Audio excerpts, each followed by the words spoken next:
What's going on YouTube? Welcome to another video. We're going to do something different today. I'm going to consolidate my entire deload week into a single video. So you're going to see usually a lot longer of a video than normal. And this is still, dealing with the injury. So I figure I'm going to talk through my deload. We've got some slides I got, tiered up that are going to kind of break down exactly what I'm talking about. You can pause the screen and you can take a look at the bullet points and then also listen to what I'm saying. I'll kind of break down, exactly my thought process, but it's not rocket science.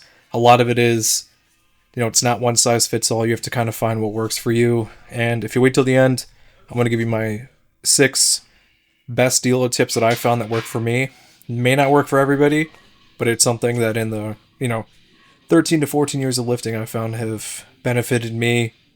I've learned how my body responds to training stimulus and then lessening and reducing it. So we're going to get started off here, and I'm just going to use this squat week, but it applies basically to any workout that you do. Upper body, lower body, doesn't matter.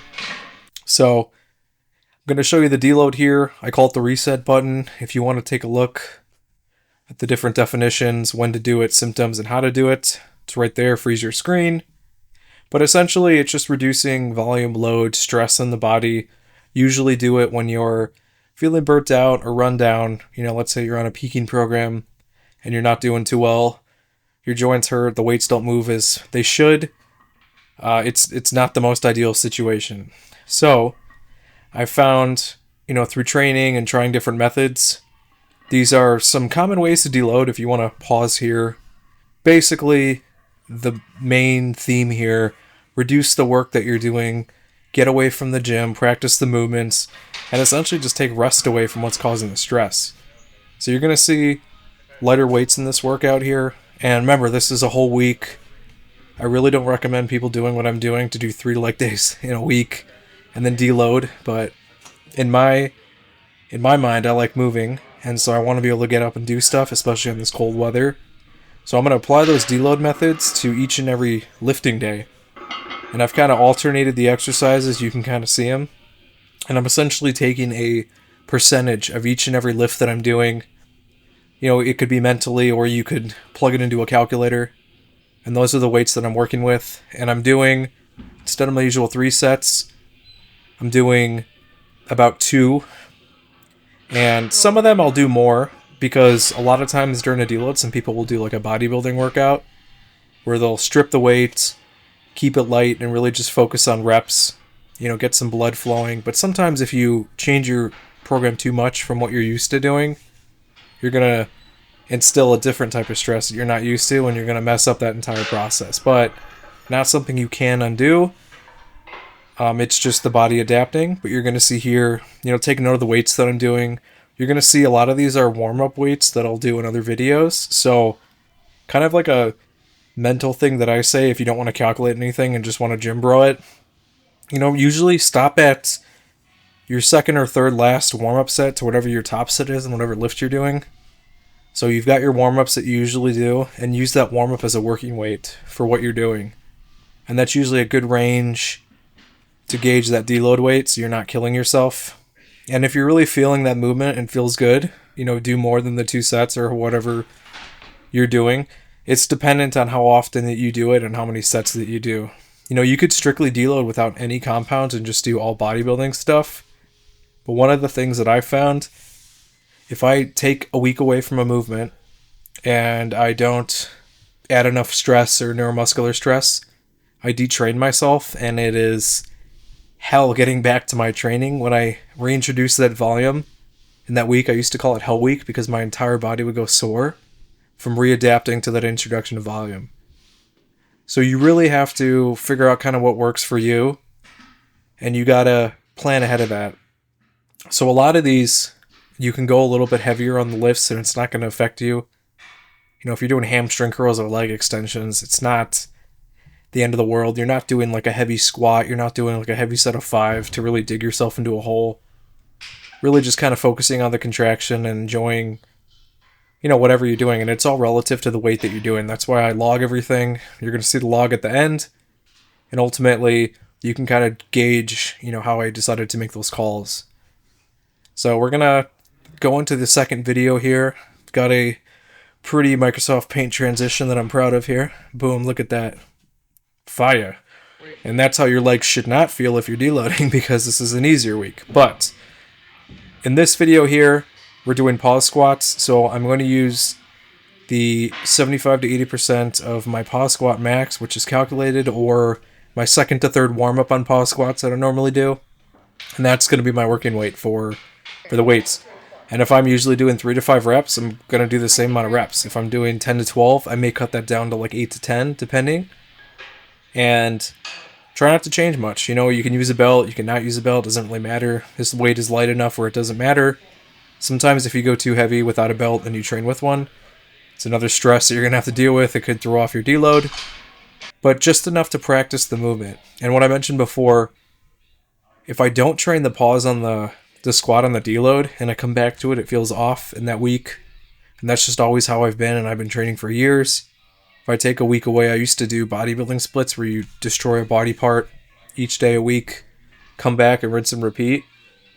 And the soreness would just carry over and be just too much. So I've decided to kind of incorporate, multi-movements throughout the week to hit those muscle groups so we're not getting too detrained.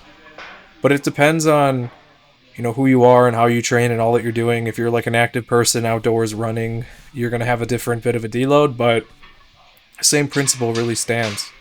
Figure out a way to cut volume, cut stress, and just kind of figure out what works with you. When you're coming into a workout, your body's going to let you know. That's why we do warm-ups. We calibrate the weight to our bodies and how we feel. And if you do it enough, it should be enough time to kind of give you an idea of how you're going to perform. A lot of RPE users, that's kind of the layman's term of how to describe how RPE works. It's based off of how the weight moves and then how you feel. If you're feeling confident, you're more likely going to hit a heavier weight. You're not as confident, it might not be that RPE range that you think about. But I'm a percentage guy. I like having cold hard numbers and then adjusting, like having a range of like 5 to 10%. That's why I give you the 75 to 80. It's just something that you kind of learn with training, and you can read online. There's different ways that people train. A lot of people do different amounts of volume. I like being in the gym. I like training with volume, so I'm always trying to find a way to keep myself in the gym. If I wanted to, I could have just done 2 leg days during this week, but that would have been only 2 days a week of lifting. I like to get in the habit of going to the gym. I like being in the gym. I like seeing my friends there and just being active. If I'd sit on my couch and play Call of Duty all day, it just wouldn't be for me. Now, it is winter here. If there was some more stuff for me to do, I would definitely do it. I've been taking my dog to the dog park a lot, but if it was fishing season, I might have actually done the 2 days a week and then spent the rest of the time in the fishing kayak trying to get some content. So shout out to my other channel, Bass Photographer, if you want to follow for the fishing stuff. Every time I go out, I try to film. If I catch something, you'll see it in the video. But I also take photos of nature, take photos of birds, whatever's around me, and I'll post them in the video, and then I'll edit them up and put them on my website. So shout out to that channel. That's probably my first passion. PowerPoint, Microsoft Paint transition. Here we go. Boom. And we're back in the squat rack again. Again, this is 3 days back to back. And this is not a pause, because clearly I did not pause. So a lot of this is just moving around. It's just feeling the motion. And honestly, this is probably overkill. I probably shouldn't have done this day. It's not going to do me anything negative. But ultimately, just 3 times a week for the movement is a little bit too much. Usually if you hit everything twice a week, if you squat twice a week, cutting one day could be beneficial for you. So it depends. Just don't do as many sets. You know what I mean? Just get the balance in there, and you're going to see a heavier weight on the SSB because I'm using my SSB max, not the safety squat pause max. So I'm not doing as many, I'm not doing as low of a weight, so I can do a little, and it's only, a couple of reps just to keep me going. I guess I'm going 265 here. I probably shouldn't have went that heavy. Probably should have stayed at 225, but here we are. So went a little bit too heavy here, I would say, just compared to my first day. So that's a mistake on my part. I probably just felt like throwing weight on there, going a little bit heavier. But practice what you preach and just make sure that you're able to, adjust. But at least I'm consistent here with the 265. So as long as it moves well, that's fine. I usually squat in the upper threes with this, and then we've been building up and just a lot of fatigue. So, we're adapting. We're opening up that threshold. I don't quite know the max here.